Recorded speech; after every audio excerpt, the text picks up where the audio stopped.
पूर्ण भारतभर हिंदुत्व पसरलेलं आहे, ते निर्णायक पातळीवरती सेटल झालेलं आहे, असं विधान करायला खूप मर्यादा आहेत. आजच्या राष्ट्रवादाचा फाउंडेशनचा धागा पाकिस्तान विरोध किंवा मुस्लिम विरोध किंवा अल्पसंख्याक विरोध किंवा आपल्याला जागतिक पातळीचं गुरु व्हायचंय, अशा एका वेगळ्या रचनेकडे वळलेलं दिसतं. विचारधारांचं राजकारण संपलं असं कधी होत नाही. विचारधारा नव्याने मांडून दाखवावी लागते. विचारधारेला त्या काळातली परिभाषा लागते. हे सगळं आजच्या काळामध्ये आत्मसात कोणी केलं तर ते भाजपनं केलं. सहज लोक नाही बोलतात की 50 वर्ष पुढचं ते विचार करतात, 100 वर्ष पुढचा विचार करतात. म्हणजे बाळासाहेब देवरसांनी त्यांच्या काळात पुढचा 50 वर्षाचा 100 वर्षाचा विचार केला, ते आज व्यक्त होते.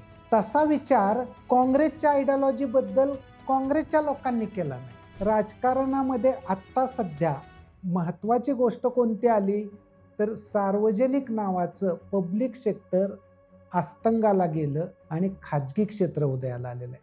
भांडवलदार जेव्हा बीजेपी बरोबर वाटाघाटी करायला जातात तेव्हा त्याच्यावरती टीका टिप्पणीची सूत्र येतात आणि ती टीका टिप्पणी अशी होते की ते क्रोनी कॅपिटलिझम आहे. पण जर समजा या काळामध्ये सत्तांतरच घडलं नसतं तर काँग्रेसच्या लोकांनी स्वतःला आपण क्रोनी कॅपिटलिझमचे समर्थक आहे असं म्हटलं असतं.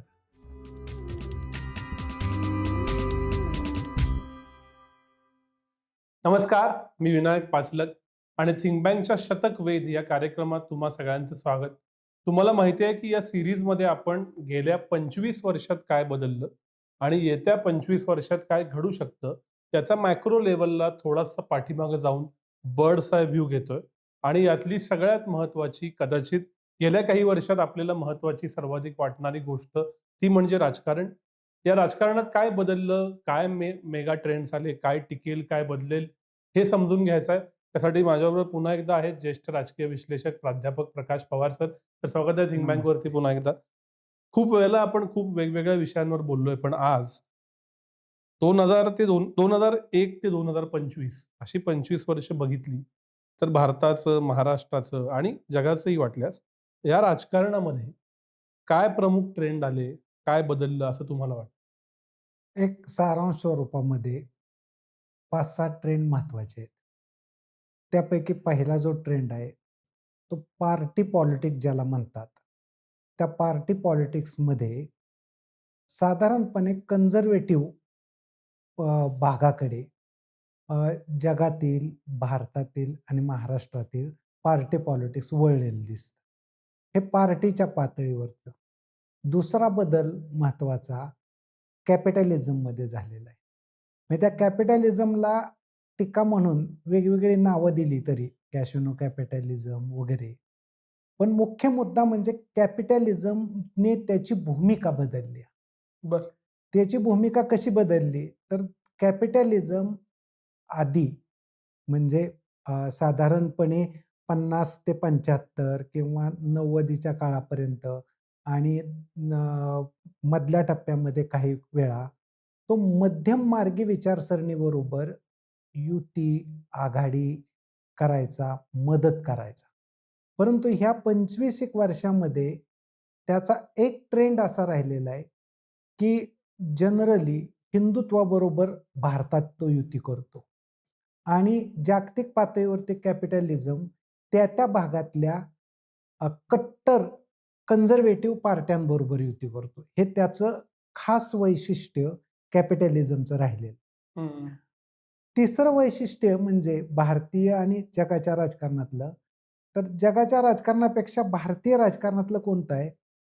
तर आधी राजकारणाचा मूळ आरंभबिंदू किंवा राजकारण जिथून स्टार्ट व्हायचं, तो भाग होता ग्रामीण आणि शहरी भाग हं. किंवा निमशहरी भाग हा त्याच्यावरती अवलंबून असायचा.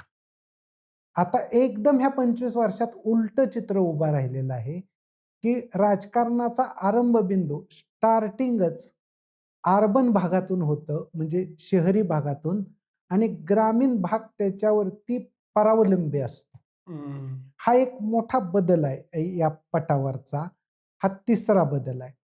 चौथा बदल जर महत्त्वाचा कोणता असेल, तर एकूण राजकारणाने असं म्हणणं सोडून दिलंय की आम्ही कन्झर्वेटिव्ह आहोत.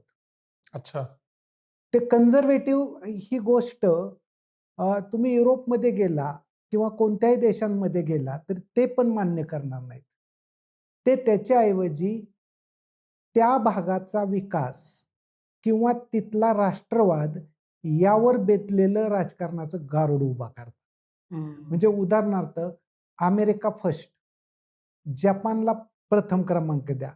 तसाच मुद्दा भारतामध्ये, की भारतामध्ये राष्ट्रवाद नावाची एक आयडियोलॉजी मोठ्या प्रमाणात उभी राहिलेली आहे, की जी आयडियोलॉजी तुम्हाला पाठीमागच्या साधारणपणे 50 ते 2001च्या दरम्यान तिच्याबद्दल फार मोठी चर्चा नव्हती. म्हणजे उलट तिची समीक्षा करताना लोक असं म्हणतात, की राष्ट्रवादाच्या विचारसरणीबद्दल तुम्ही काय बोलतच नाही.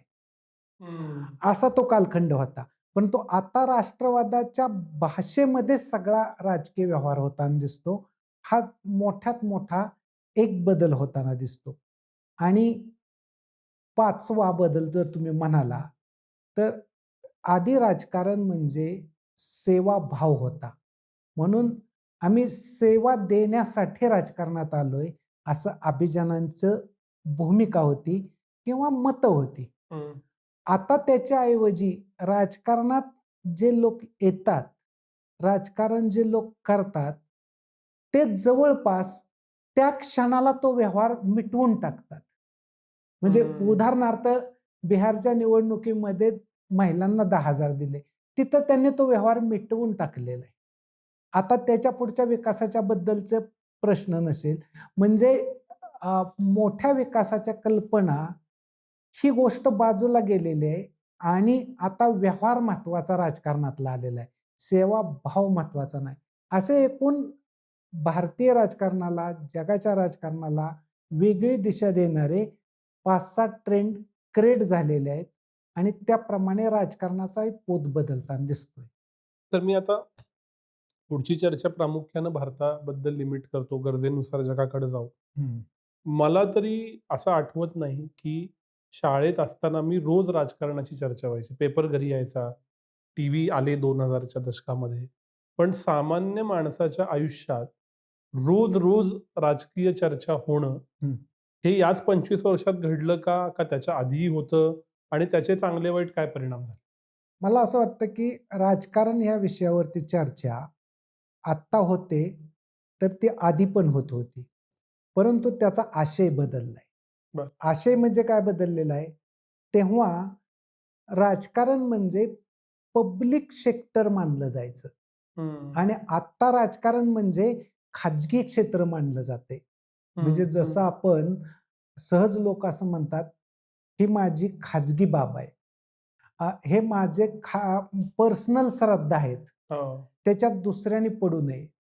तसं राजकारण नावाची गोष्ट आज त्या एका नेत्यापुरती मर्यादित, एका गटापुरती मर्यादित, त्यांच्या निवडून येण्याशी संबंधित अ, मर्यादित झाली. ती लोकांच्या पब्लिक लाईफशी संबंधित आहे.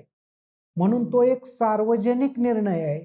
याच्याबद्दलच्या सर्व गोष्टी अ, भाषाशैलीतून संपलेत, आकलनातून संपलेले आहेत आणि विशेष तुम्हाला असं दिसेल, की ते पब्लिक हा शब्दच मुळात आता सध्या बदनाम झालेला दिसतो. म्हणजे उदाहरणार्थ रस्ते बांधण्यासाठी जी काही एक यंत्रणा होते, हं. बांधा वापरा हस्तांतरित. त्याबद्दलची, हां, हां. आता त्याला हस्तांतरित करा, बांधा वापरा आणि हस्तांतरित करा.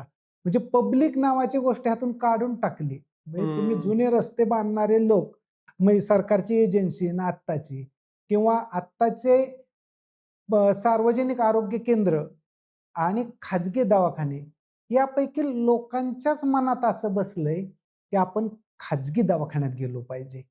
आपण सार्वजनिक दवाखान्यात जर गेलो, तर तिथं काय होईल आपल्या आयुष्याचं माहीत नाही. हं. म्हणजे राजकारणाची भाषा यातून घडते. म्हणजे जर एखादा व्यक्ती आजारी पडला, तो म्हणत असेल, की मी खाजगी दवाखान्यात जातो, तर हे खाजगी राजकारणाला आजच्या काळातल्या 25 वर्षातल्या पोषक आहे. आणि तो जर म्हणाला, की मी सार्वजनिक रुग्णालयात जातो, जे गव्हर्नमेंटचं असेल, तर ते जुन्या राजकारणाचं आत्ता पडलेलं रिफ्लेक्शन आहे. परंतु ते होत नाही. त्याच्यामुळे तुम्हाला असं दिसतात, की जुने दवाखाने, जुने उदाहरणार्थ एस-टी महामंडळाच्या गाड्या यांच्याबद्दलची चर्चा कमी असते. त्याच्याऐवजी चांगल्या गाड्या तुम्ही पुरवता का? एस-टी महामंडळाच्या ऐवजी. त्यामुळे त्यांनी वेगवेगळ्या गाड्या वेगवेगळ्या रूपामध्ये आणल्यात. हे ॲक्चुअली पॉलिटिक्स आहे. आणि हे पॉलिटिक्स आजच्या काळातलं आहे, ह्या 25 वर्षातलं. म्हणून ते प्रवास करताना घडणारं पॉलिटिक्स, हं. दवाखान्यात जाताना घडणारं पॉलिटिक्स किंवा बाजारपेठेमध्ये जी वस्तू मिळणार आहे, हं. त्याच्याबद्दलची चर्चा होताना लोक असं म्हणत नाहीत, ही गोष्ट उदाहरणार्थ हिंदुस्तान अँटिबायोटिक्स लिमिटेडने बनवलेली आहे का?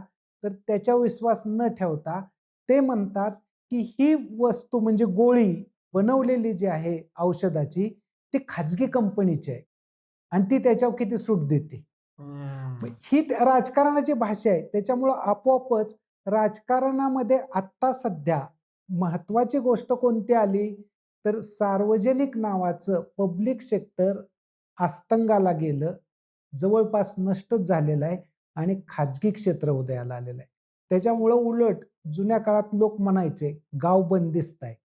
पण आत्ता सध्या राजकारणाने आपापली विधानसभा, आपापला वार्ड बंदिस्त केलाय खाजगी पद्धतीने.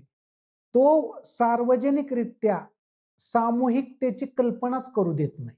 हं. हा ह्या 25 वर्षातला मुख्य बदल आहे. मग ह्यालाच जोडून हं. कॅपिटलिझम तुम्ही उल्लेख केलात. कोणी क्रोनी कॅपिटलिझम म्हणतं. हं, विशिष्ट खाजगी उद्योग समूहांना हं. त्या वेळच्या सत्ताधाऱ्यांना अनुकूल राज्यकारण करायचं, सत्ताकारण करायचं, हा पण पॅटर्न झालाय. मला असं वाटतं, की हा सगळा तडजोडींचा, हं. तडजोडी म्हणण्यापेक्षा वाटाघाटींचा मुद्दा असतो. हं. साधारणपणे म्हणजे माझ्या माहितीप्रमाणे 2014च्या निवडणुकीपर्यंत काँग्रेस पक्ष उद्योगपतींबरोबर वाटाघाटी करण्यात यशस्वी व्हायचा. आणि 2014 ही एक रेष अशी आहे, की त्यांना उद्योगपतींबरोबर वाटाघाटीच करता येत नाही. हं. उलट तुम्हाला असं दिसतं, की काँग्रेसमधले बिन्नीचे नेते उद्योगपतींवरती टीका करतात. तेव्हा प्रश्न निर्माण होतो, की ज्यांच्याकडे संपत्ती आहे, तेच लोक संपत्तीचं वितरण केलं पाहिजे त्यांनी. ते जर वितरण करणार नसतील आणि काँग्रेसला त्याचा वाटा मिळणार नसेल, तर राजकारणातला पट सुद्धा जर ते काँग्रेसमध्ये सर्वात भूमिका अशी घेतली जात असेल, की गरिबांचं राजकारण किंवा तळागाळातल्या लोकांचं राजकारण, तर ते तिथपर्यंत जात नाही. आणि मग त्या उलट बाजूने असं होतं, की अ, भांडवलदार जेव्हा बीजेपी बरोबर वाटाघाटी करायला जातात, तेव्हा त्याच्यावरती टीका-टिप्पणीची सूत्र येतात आणि ती टीका-टिप्पणी अशी होते, की ते क्रोनी कॅपिटलिझम आहे. हं. पण जर समजा या काळामध्ये सत्तांतरच घडलं नसतं हं. आणि जर असंच राहिलं असतं काँग्रेसकडे, तर काँग्रेसच्या लोकांनी स्वतःला आपण क्रोनी कॅपिटलिझमचे समर्थक आहे असं म्हटलं असतं. म्हणजे हं. हा अत्यंत महत्वाचा मुद्दा आहे, की जेव्हा आपण तडजोडी करतो, तेव्हा ह्या गोष्टी होतात.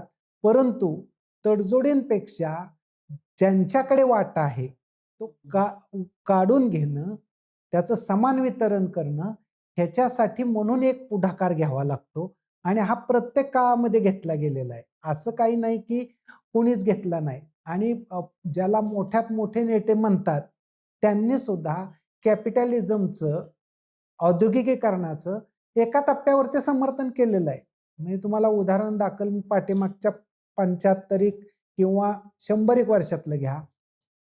खुद्द दादाभाई नौरोजी हे भांडवलशाहीतलेच होते.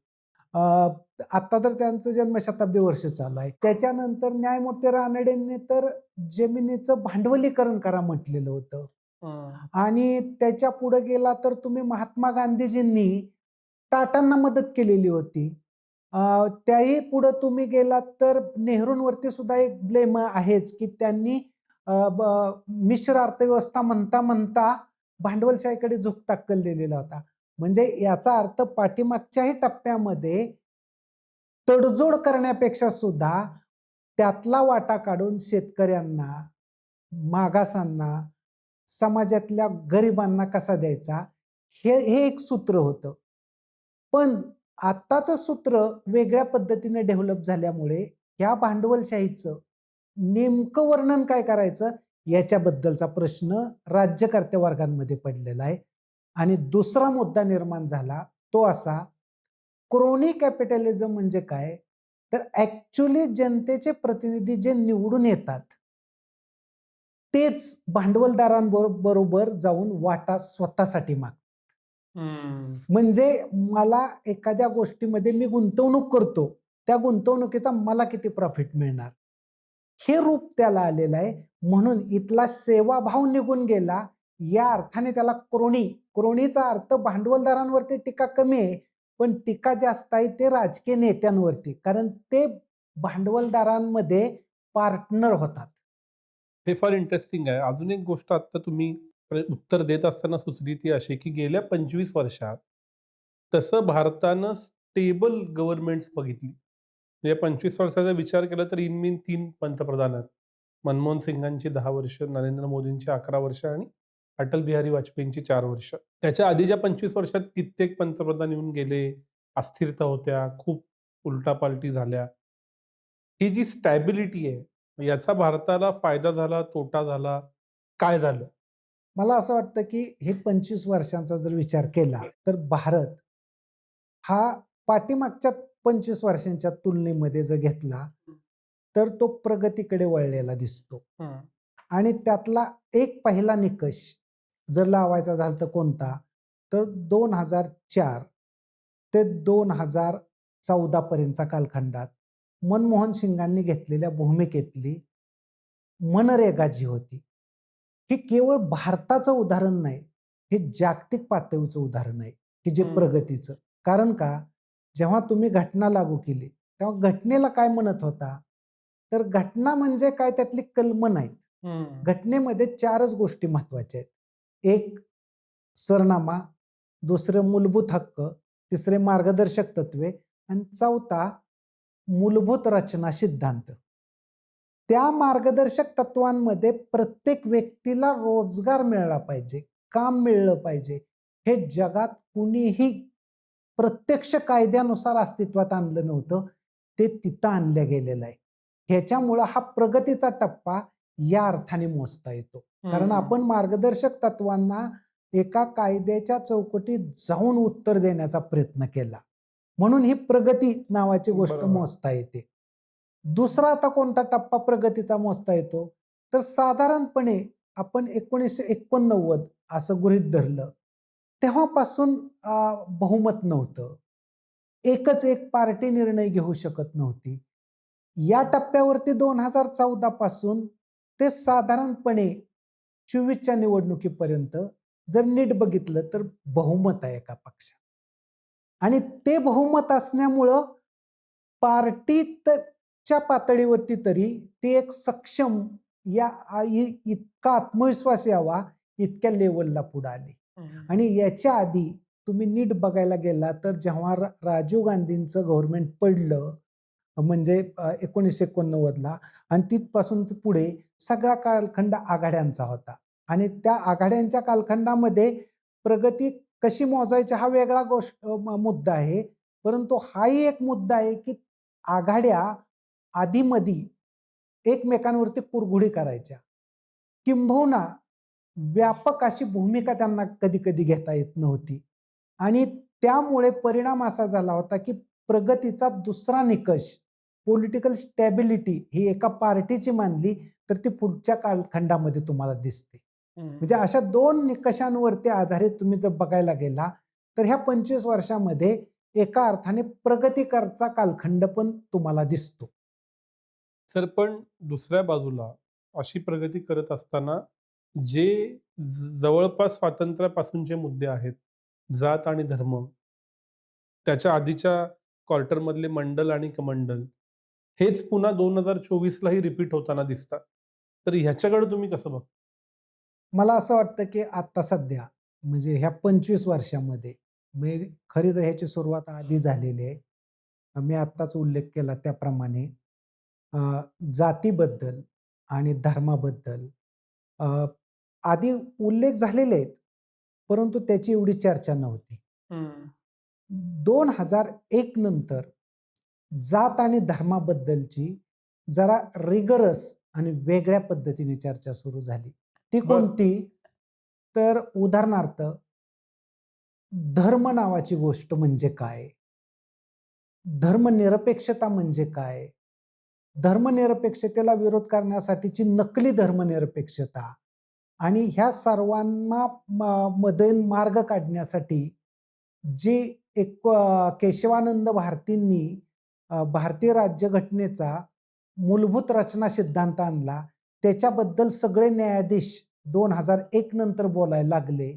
तर ते न्यायाधीश असं म्हणतायत की धर्मनिरपेक्षता ही भारतीय राज्यघटनेचं फाउंडेशन आहे आणि ते तुम्हाला बदलताच येणार नाही. आता ह्याचं दडपण इतकं आलेलं आहे की जवळपास प्रत्येक न्यायाधीशच हे बोलायला लागलेले आहेत. तर त्याला रिॲक्शन म्हणून आत्ता वेगवेगळ्या पार्ट्या याच्याबद्दलची वेगळी भूमिका मांडतायत. म्हणजे उदाहरणार्थ खुद्द बीजेपीमध्ये भागवतांनी असं म्हटलं की राज्यघटनेच्या आधी हिंदू राष्ट्र होतं. किंवा संघाचे काही नेते असं म्हणतायत धर्मनिरपेक्षता आणि समाजवादाला राज्यघटनेमध्ये मूळच्या स्थान नव्हतं. पण मुख्य न्यायाधीशच असं म्हणायला लागलेले आहेत आणि असं म्हणतायत की हे भारतीय राज्यघटनेचं मूलभूत रचना सिद्धांत आहे आणि तो कोणालाही बदलता येणार नाही. मग इथं अत्यंत गंभीरपणे एक आघाडी पुढे येते आणि ती टोटली आपली भूमिका नव्याने मांडायला लागते. म्हणून हा प्रगतीचा वेगळा टप्पा आहे की जरी दिसत असलं धुरळा एका बाजूने खूप मोठा उडतोय ह्या धर्मनिरपेक्षतेच्या बद्दलचा, पण त्याच्याबद्दलचा एक महत्वाचा इंडियातला पिलर जो न्यायाधीश आहेत, न्यायालय आहे, त्यांची भूमिका वेगळी आहे. या अर्थाने त्याच्याकडे वेगळ्या दृष्टीनं पाहिलं पाहिजे. हा एक मुद्दा. याला जोडून दुसरा मुद्दा आहे. तुम्ही गेल्या 25 वर्षात जर बघितलं, निवडणूक आली की राज्यघटनेवर चर्चा चालू होती. निवडणुकीमध्ये राज्यघटनेचा मुद्दा प्रभावी ठरतो. 24च्या निवडणुकीत तर तो अगदी निर्णायक ठरला. आणखीन आता कोणती घटना घडायला लागली तर उदाहरणार्थ मतदार याद्यांची फेररचना, राज्यघटनेने निर्माण केलेल्या संस्थांबद्दलची चर्चा, ह्याच्यावरती आता मोठे मोठे आंदोलन उभे राहताना दिसत आहेत.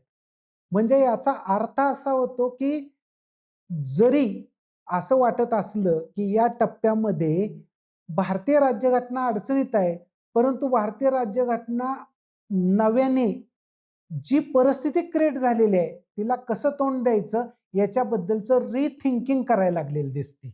आणि ही तिच्या रिथिंकिंगची प्रक्रिया कदाचित पुढच्या 5 वर्षात 10 वर्षात पूर्णपणे उलगडण्याची शक्यता आहे. तुम्ही त्या केसचा उल्लेख केलात आणि मोहन भागवतांच्या विधानाचा उल्लेख केलात म्हणून 2000 ते 2025 या कालावधीत जरी 10 वर्षामध्ये काँग्रेसची सत्ता असली तरी क्रमाक्रमानं सोसायटी म्हणून आणि सोसायटीचं पॉलिटिक्स म्हणून आपण हिंदुत्ववादाचा प्रभाव असणारा समाज, हिंदुत्वाचं प्रभुत्व असणारं राजकारण आणि हिंदू राष्ट्रवाद यांच्या दिशेनं गेलो का? आपण निर्णायकपणे तिकडे गेलेलो आहे. म्हणजे आता याच्यामध्ये कुठल्याही प्रकारचं वेगळं विधान होऊ शकत नाही असं एक जनरल आकलन आहे. परंतु मला असं वाटतं की भारत हा प्रचंड मोठा भूप्रदेशाने असलेला देश आहे. त्याच्याबद्दलचा जर तुम्ही नीटनेटका विचार केला तर ही घटना कोणकोणत्या घटक राज्यात घडली तर ही घटक राज्य फक्त हिंदी बेल्ट मधले आहेत. म्हणजे उदाहरणादाखल गुजरात आहे, राजस्थान आहे, मध्य प्रदेश आहे, उत्तर प्रदेश आहे आणि बिहार आहे. हा जर बेल्ट वगळला तर ते लोन कुठपर्यंत आलंय तर महाराष्ट्रापर्यंत आलेलं आहे. म्हणजे महाराष्ट्रामध्ये मोठे बदल आहेत आता सध्याचे. परंतु कर्नाटकामध्ये अजूनही निर्णायक नाहीत, तेलंगणामध्ये नाही, सीमांध्रामध्ये नाही. त्याच्यानंतर पुढे आपण केरळमध्ये गेलो, पश्चिम बंगालमध्ये गेलो. हा जो सगळा भाग आहे याचा निकाल पूर्णपणे हिंदुत्वाकडेचा नाही. आणि तिकडं पंजाब घेतला आणि काश्मीर घेतला हिमाचल प्रदेशात पण अजून मधून अधून बदल वेगळ्या पद्धतीने होताना दिसतात. म्हणजे याचा अर्थ असा होतो की पूर्ण भारतभर हिंदुत्व पसरलेलं आहे, ते निर्णायक पातळीवरती सेटल झालेलं आहे, असं विधान करायला खूप मर्यादा आहेत.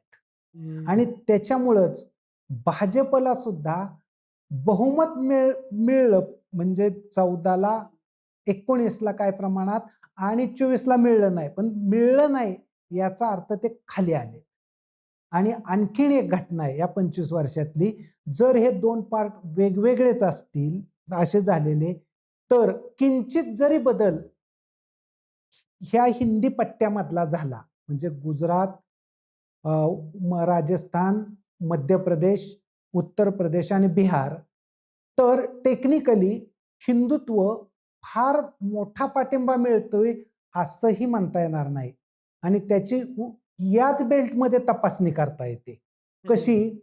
उदाहरणार्थ, बिहारमध्ये समजा नितीश कुमारांच्या पार्टी बरोबर भाजपची युतीच झाली नसती, तर बिहारमध्ये आज तागायत भाजप रडखडत चालतोय, त्याला निर्णायक गती मिळत नाही. त्याच्यानंतर दुसरा भाग, त्यांनी एकदा लालू प्रसाद यादवांनी आणि नितीश कुमार यांनी युती करून भाजपला पराभूत पण केलं. उत्तर प्रदेशामध्ये अखिलेश यादवांनी आत्ताच्या लोकसभा निवडणुकीत बऱ्यापैकी जास्त जागा मिळवल्या, अतिमागासांचा मुद्दा घेऊन. मध्य प्रदेशाबद्दलचं सुद्धा 1-2%, 3-4% म्हणजे जागांच्या निवडून येण्यामधला मुद्दा निर्माण झाला. एक गुजरातची निवडणूक तुम्ही पाहिलेली आहे की फेस टू फेस काँग्रेस आणि भाजप आली होती. म्हणजे याचा अर्थ असा होतो, एवढ्या प्रकारच्या युत्या असताना, म्हणजे भांडवलदार, अधिक हिंदुत्व, अधिक विकास, हे सगळं असताना सुद्धा या सुद्धा बेल्टमध्ये हिंदुत्व नावाची आयडियोलॉजी खंबीरपणे, म्हणजे कुठलाही वारा आला तरी हलणार नाही अशा निर्णायक अवस्थेत नाही. त्याच्यामुळं पूर्ण भारतात हिंदुत्व स्थिर झालेलं आहे, ते कधीही हलू शकत नाही अशी कल्पना करता येत नाही या 25 वर्षाच्या बद्दल. त्याला अजून बरंचसं काम करायचंय हे यातून दिसतं. राष्ट्रवाद ही भावना तरी आली? राष्ट्रवादाची भावना अजूनही कन्फर्म नाही. याचं कारण असं आहे की आपला राष्ट्रवाद हा मुख्य तो उभा होता, तो विरोधकाला सुद्धा समजून घेण्याच्या पातळीवरचा, आणि तो अहिंसक राष्ट्रवाद होता. म्हणजे जो राष्ट्रवाद गांधींनी उभा केला, जो राष्ट्रवाद काही प्रमाणामध्ये टिळकांनी सुद्धा अहिंसक पद्धतीनेच उभा केला होता. आणि त्या राष्ट्रवादामध्ये मुख्य मुद्दा काय होता, तर आम्ही अल्पसंख्याकांना पण बरोबर घेऊ. म्हणजे खुद्द लखनौ करार टिळकांनी घडवलेला तो मुस्लिमांच्या बद्दलचा होता. तर त्या पातळीवरती तुम्ही इथलं मिडल ग्राउंड राष्ट्रवादाचं, हे अल्पसंख्याकांना बरोबर घेणारं, त्याच्यानंतर अहिंसक राष्ट्रवाद असणारं, आणि त्याची पाठीमागची पार्श्वभूमी त्याला जोडून होती ती ह्या सर्व नेत्यांनी दिलेली भक्ती चळवळीची होती. आणि भक्ती चळवळीची म्हणजे कोणती, तर महाराष्ट्राच्या परिभाषेमध्ये इथल्या संत वाङ्मयाची होती. त्यालाच रानडेंनी rise of the Maratha power म्हणून स्टँड केलं, किंवा त्याला त्यांनी महाराष्ट्र धर्म म्हटलं. पण तो महाराष्ट्राच्या बाहेर गांधींनी त्याला तिथल्या मेहतांची साथ दिली, किंवा उत्तर प्रदेशामध्ये कबीरांचं म्हणणं भक्ती चळवळीतलं आलं, किंवा तुलसीदासांनी लिहिलेलं रामायण हे भक्ती चळवळीचं रामायण होतं, किंवा रामदासांच्या बद्दलची आकलनं वेगळी जरी असली तरी रामदास हे भक्ती चळवळीवाले होते. म्हणजे याचा अर्थ इथल्या राष्ट्रवादाचं फाउंडेशन हे भक्ती चळवळ, भक्तीची आयडियोलॉजी या प्रकारातून पाझरत आलेलं होतं. आज हे फाउंडेशन बऱ्यापैकी स्पष्ट नाही. आज याच्याबद्दल खूप लोक बोलत जरी असली तरी त्यांना हे आकलन नाही की या दोन गोष्टींचा मेळ कसा घालायचा. आजच्या राष्ट्रवादाचा फाउंडेशनचा धागा पाकिस्तान विरोध, किंवा मुस्लिम विरोध, किंवा अल्पसंख्याक विरोध, किंवा आपल्याला जागतिक पातळीचं गुरु व्हायचंय. अशा एका वेगळ्या रचनेकडे वळलेलं दिसतं. आणि हे या सगळ्या गोष्टी या माझं स्वत्व व्यक्त किती करतील याच्याबद्दलचं चॅलेंज आहे. म्हणजे हा राष्ट्रवाद माझं स्वतःचं आतलं इनर स्पिरिट बाहेर काढण्यासाठी राष्ट्रवाद अपुरा ठरतोय. आणि ते राष्ट्रवादाने चॅलेंज पेलवलं नाही, म्हणून भारतात ह्या 25 वर्षात आता जो उभा राहिलेला राष्ट्रवाद आहे तो सुद्धा हिंदुत्वा इतकाच दमदार नाही, इतकाच तो सर्वत्र पसरलेला नाही. त्या राष्ट्रवादाला पसरवण्यासाठी वेगळ्या भूमिका घ्याव्या लागणार आहेत, तेव्हा तो राष्ट्रवाद वेगळ्या पद्धतीने पसरू शकेल. जर तिसरं असं झालं का हो, की या सगळ्यामध्ये कन्झ्युमर पॉलिटिक्स होणं किंवा तुम्ही जसं म्हणालात आत्ताच्या आत्ता ट्रान्झॅक्शन संपवा, ट्रान्झॅक्शनल पॉलिटिक्स होणं, याच्यामुळं विचारधारांचं राजकारण ही बाबत संपली? मला असं वाटतं की विचारधारांचं राजकारण संपलं असं कधी होत नाही. ह्याचं कारण असं आहे, विचारधारा ही नव्याने मांडून दाखवावी लागते. विचारधारेला त्या काळातली परिभाषा लागते आणि त्या काळातली घोषवाक्य लागतात.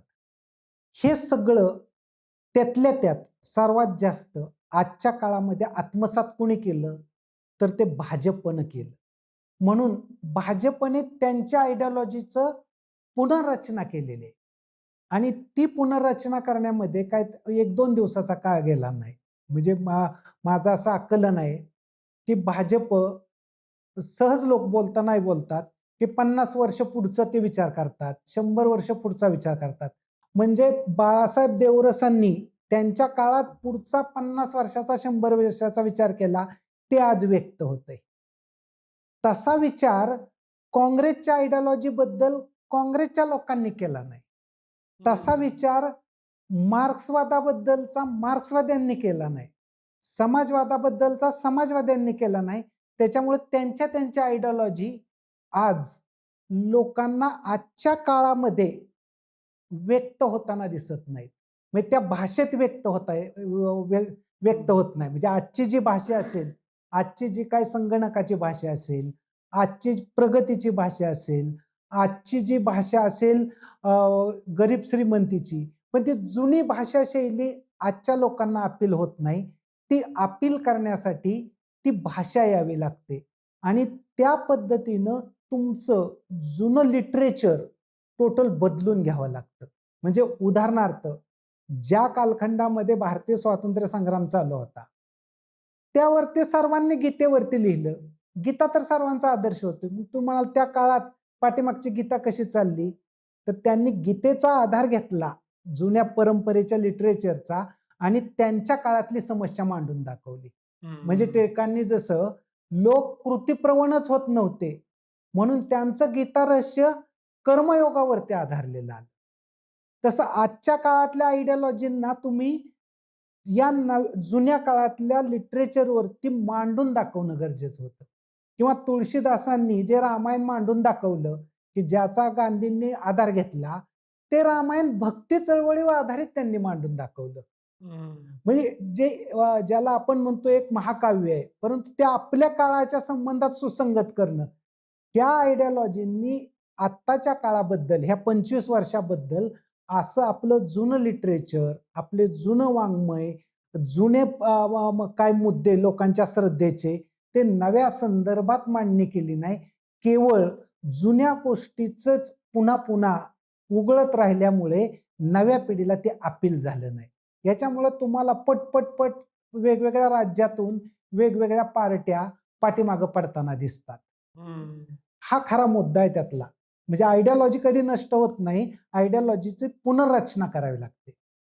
गेल्या 25 वर्षात 2 गोष्टी कॉन्स्टंट झालेल्या दिसतात, ते म्हणजे टेक्नॉलॉजी, टीव्ही, सगळ्या प्रकारचे, मग इंटरनेट, मोबाईल, स्मार्टफोन, AI. आणि दुसऱ्या बाजूला आर्थिक प्रगती, मध्यम वर्ग, वाढणारा पगार, मग इनइक्वॅलिटी, मग शहरीकरण होणं, त्याचाच भाग म्हणून फ्लॅटमध्ये शिफ्ट होणं. टेक्नॉलॉजी आणि इकॉनॉमिक ग्रोथ या 2 गोष्टींचा गेल्या 25 वर्षातल्या भारतीय राजकारणावर काय परिणाम झाला? भारतीय राजकारणावरती त्याचा मुख्य परिणाम असा झाला की जी ब्युरोक्रॉसी आहे, त्या ब्युरोक्रॉसीमध्ये सगळे टेक्नोक्रॅट्स आले आणि पॉलिटिशियनला राईट मिळण्याच्या ऐवजी तो त्यांना राईट मिळाला. हम्म. म्हणजे महाराष्ट्रामध्ये तुम्ही पहा, दिल्लीमध्ये पहा, गेल्या 25 वर्षामध्ये क्रमाक्रमाने नोकरशाही ही जास्त पोलादी बनत गेली. हा पहिला एक परिणाम झालेला आहे. दुसरा परिणाम असा झालेला आहे, निर्णय कुणी घ्यावा. तर निर्णय घेण्याचं केंद्र हे राजकारण होतं. म्हणजे राजकारणात जे निवडून येतात, त्यांना निर्णय घेण्याचा अधिकार आहे. त्यांनी कार्यकारी मंडळातला, कायदे मंडळातला आपला निर्णय घेण्याचा अधिकार अ, विसरल्यागत झालेला आहे. हम्म. आणि ते इतके हतबल आहेत, की प्रत्येक निर्णयाच्या बद्दल ते तज्ञांवरती अवलंबून राहायला लागलेले आहेत. आणि ते तज्ञ आले, ते हे टेक्नोक्रॉसीतून आले, म्हणजे टेक्नॉलॉजीतून आले. आणि हे टेक्नॉलॉजीचं क्षेत्र असं झालं, सूक्ष्म म्हणजे अत्यंत लहान क्षेत्रामधले तज्ञ जन्माला आले. म्हणजे जसं की आपल्याला कळू शकतं, असं मेडिकल क्षेत्रातलं उदाहरण, एखादा डोळ्याचा तज्ञ असेल, तर त्याला डोळ्यापुरतंच कळेल. असं जे प्रक्रिया घडायला लागली, ती वेगवेगळ्या क्षेत्रातली घडायला लागली. त्याच्यामुळं तो तज्ञ जो सल्ला देईल, त्या सल्ल्यावरती आधारित कायदे मंडळामध्ये, कार्यकारी मंडळामध्ये निर्णय व्हायला लागले आणि त्याचा परिणाम असा झाला, की राजकारण म्हणजे काय? तर निर्णय घेण्याचं क्षेत्र. तर निर्णय न घेण्याचं क्षेत्र म्हणून त्याला भिजत घोंगडं ठेवणे असं रूप आलं. म्हणून हे खरं तर आधी पण फेमस झालं होतं. पलोपती व्यंकट नरसिंहरावांच्या कालखंडामध्ये असे खूप गमतीची उदाहरणं पुढे आली होती, की ते बरेचसे निर्णय घेण्याबद्दल भिजत घोंगडं ठेवणे असं प्रकरण झालं होतं. किंवा पुढं मनमोहन सिंगांवरती सुद्धा जो आक्षेप आला होता, की लकवा भरल्यासारखा, म्हणून त्याच्यावरती टीका झाली. तो ऍक्च्युअली ती मनमोहन सिंगांवरची टीका नाही, तर एकूण वरची टीका मला असं वाटतं आहे, की निर्णय घेण्याबद्दलचे प्रश्न आहेत. आणि आत्ता सुद्धा गव्हर्नमेंटकडे पाहिलं तर निर्णय कोण घेतं? तर निर्णय हे जास्तीत जास्त ज्याला आपण हे म्हणतो, मंत्री निवडून आलेले, मंत्रिमंडळ असणारं, कॅबिनेट मंत्री, याच्याऐवजी ते दुसरं कोणतरी आम्हाला निर्णय सांगतील आणि आम्ही त्या निर्णयाला संमती देऊ, असं एक वेगळं रूप आलेलं दिसतं. आणि हा या 25 वर्षातला भारतीय राजकारणातला प्रचंड मोठा बदल आहे, की ज्याला आपण म्हणतो, की भारतीय राजकारणाचा चेहराच बदलला. जो राजकारण असं म्हणत होतं, मी निर्णय निश्चितीचं केंद्र आहे, ते केंद्रच आज दुसरीकडे शिफ्ट झालं. या सगळ्यामध्ये तुम्ही ब्युरोक्रेसीचा उल्लेख केलात म्हणून भ्रष्टाचार, गुड गव्हर्नन्स हा मुद्दा 2012च्या आंदोलनानंतर समाजाच्या परिप्रेक्ष्यातूनच गायब झाला का? आणि इन अ वे करप्शन असतंच. करप्शन हा ॲक्सेप्टेड भाग आहे. अशी आपली सोसायटी आणि पॉलिटिकल सोसायटी गेली का? मला असं वाटतं, की पहिल्यापासून म्हणजे इतकी भ्रष्टाचाराची प्रकरणं झालेली आहेत. या 25 वर्षातली पण आहेत, पाठीमागची पण आहेत. परंतु कुठल्याही प्रकरणामध्ये एवढा मोठा इम्पॅक्ट पडेल, असा भ्रष्टाचाराचा मुद्दा कधी पुढे आला नाही. आणि तो भ्रष्टाचार सिद्ध पण झाला नाही. म्हणजे की मोठ्यात मोठे भ्रष्टाचार जर घेतले तुम्ही, तर ते काय सिद्ध झाले नाहीत. अगदी राजीव गांधींच्या कालखंडामध्ये एवढा मोठी जी चर्चा झाली, त्यातूनही काय आउटपुट बाहेर पडलं नाही. याच्यामुळं राजकारणामध्ये तो मुद्दा किती ऐरणीवरती आणायचा आणि त्यातून किती बेनिफिट मिळवायचा, हे राजकीय पार्ट्यांना समजलेलं आहे. त्यामुळे तो मुद्दा ते फार पुढे पुढे घेऊन जातात असं काय दिसत नाही. आता राहिला दुसरा मुद्दा, याच्याबद्दलचं आंदोलन झालं दिल्लीमध्ये.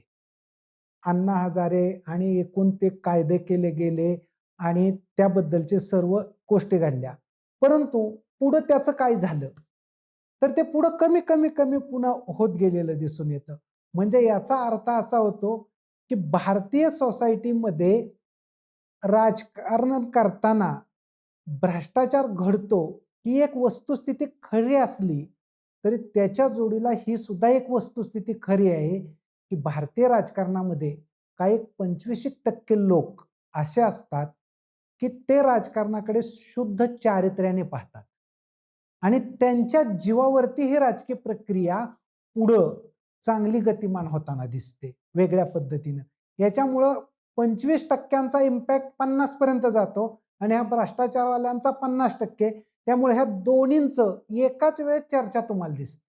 म्हणजे भ्रष्टाचाराच्याही राजकारणात चर्चा आहे, दुसऱ्या बाजूने त्या राजकारणाला वगळून भ्रष्टाचाराच्या काहीतरी एक नवं घडू शकेल या आशावादाची चर्चा असते. म्हणून नेहमी तुम्ही नीट बघितलं तर तुमच्या असं लक्षात येईल, नव्याने पंतप्रधान होणाऱ्या व्यक्तीकडे लोक भ्रष्टाचारी म्हणून बघण्याच्या ऐवजी ही व्यक्ती काहीतरी नवा भारत घडवेल असं बघताना दिसतात. म्हणून दोन प्रकारचा वर्ग इथं मुळातच अस्तित्वात आहे असं दिसतं. तर या 25 वर्षामध्ये साधारणपणे प्रभुत्वशाली जात असं वर्णन केलं जात होतं ते महाराष्ट्रातले मराठा, पाटीलदार, लिंगायतांचं काही प्रमाणात, आंध्रातल्या रेड्डींचं केलं जात होतं. हे समूहांचं वर्चस्व हे डिक्लाइन झालेलं आहे. तर हा पार्ट्या तुम्ही बाजूला ठेवल्या तर खरं तर वर्चस्वशाली मराठ्यांचा पराभव भाजप शिवसेनेने केला असं वर्णन करायला पाहिजे. या 25 वर्षाच्या राजकारणाचा मुख्य शिल्पकार जर कोण असेल तर ते मनमोहन सिंग आहे. आणि त्यातला काही भाग द्यायचा असेल तर तुम्ही पुलपती व्यंकट नरसिंह रावांना देऊ शकता.